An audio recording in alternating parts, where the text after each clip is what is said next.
You'll see some riders running on empty in today's stage. Morton makes it simple to take on carbohydrates throughout your ride, helping you maintain energy when the effort gets hard. Get 15% off with code LRCP Tour26 at Morton.com. Early stage crashes involving the 1 and 2 GC teams, Casio Niewiadoma trying to win the Tour de France Femmes avec Zwift on the final stage. We have a circuit stage in Nice, 4 times up Col d'Ez, about 6K, 7%. The last rep goes up the steep way, 6Ks, 8%.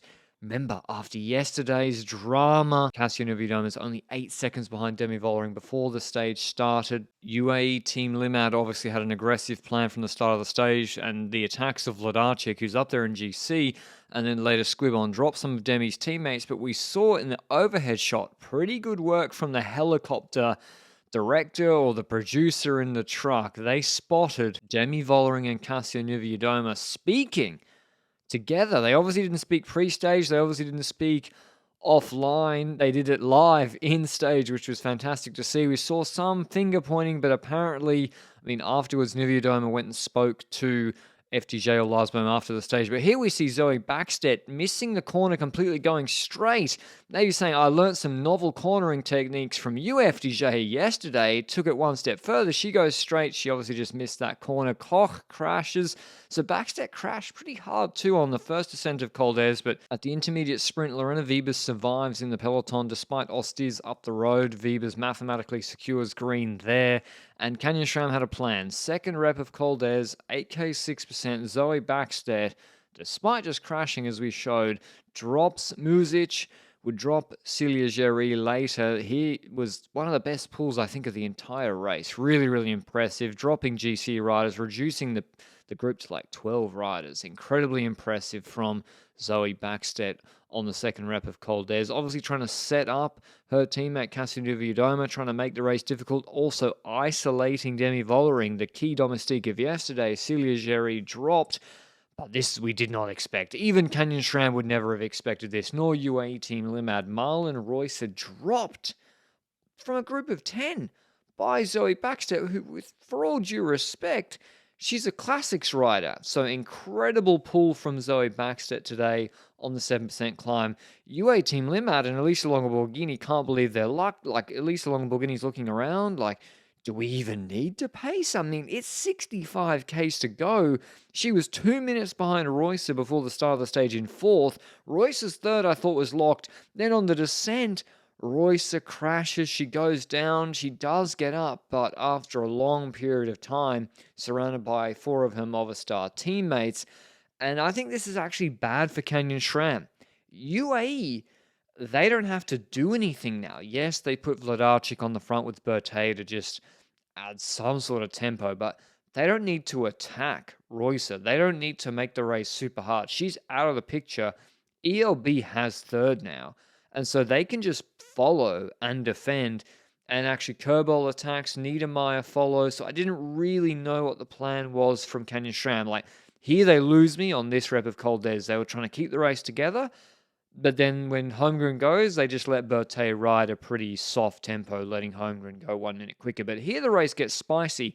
Blasi attacks Niedermeyer. She's 1:11 behind her in the white jersey, the Young Riders competition. Look at ELB right here. This was a big tell and a big sign of weakness. ELB says, slow down, watch Blasi.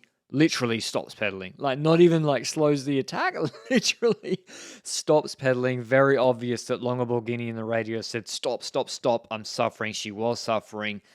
Niedermeyer had to squeeze her here. Like, look at ELB. She's losing gaps or creating a gap on 3 to 5% gradients when Berthet was riding, a minute slower than Holmgren on Col d'Ez. So Niedermeyer had to squeeze there, not just for her own third position, but also to keep the race overall hard for Niewiadoma. Would it have worked? Would it have made a difference?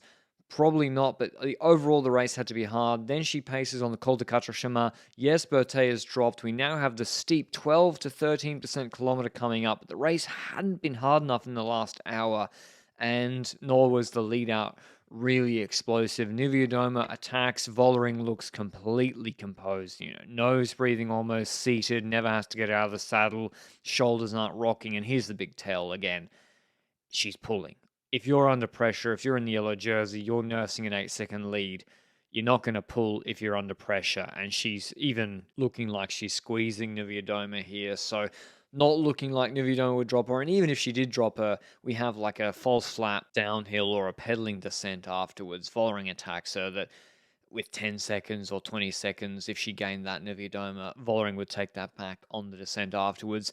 ELB, Blasi and Niedermeyer all congregate together behind, and then Vollering decides, in the controversy of yesterday, in the debate about, do I need 8 seconds? Do I need Niewiadoma to be blocked in a corner to do those tactics to win the stage and win GC? Here she ends the race definitively. Niewiadoma looks down, has to start doing her own pace. Vollering cracks her for the second time in 2 days. Goes clear with 600 meters left on the Col d'Ez. And I didn't realize she never won a stage in the Tour de France in the yellow jersey. That was also a big motivator for her. Behind, you see Blasi, ELB pacing.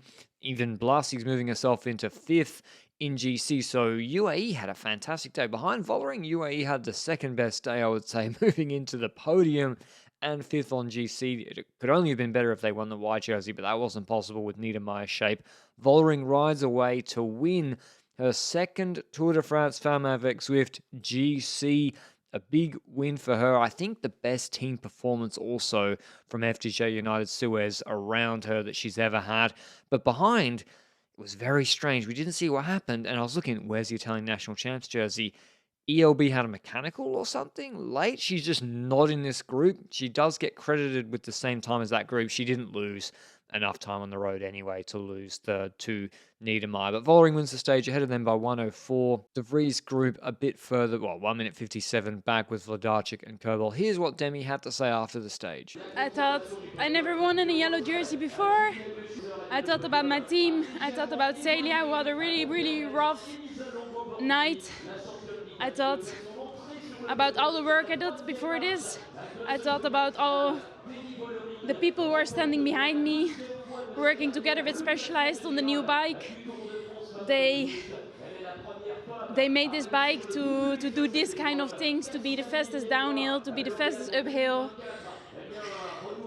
It's incredible, the people I have around.